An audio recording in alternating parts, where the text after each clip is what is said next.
Hejsan, Svenna Serb här. Det är fredag kväll. Jag har druckit vin.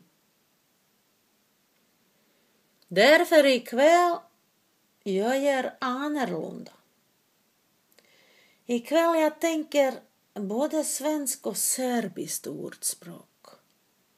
Man kan säga samma mynt med en framsida och en baksida. Den handlar om att bestämma sig. Vill jag visa mig eller inte?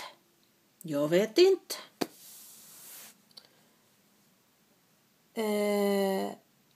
Men svenskt ordspråk, det är framsida. Vill du äta kakan eller vill du behålla den?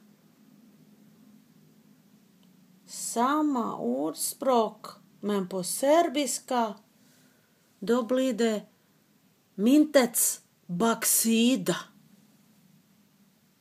Ska du bajsa eller ska du inte bajsa? Den här jag måste säga på serbiska också. Hoćeš kakit?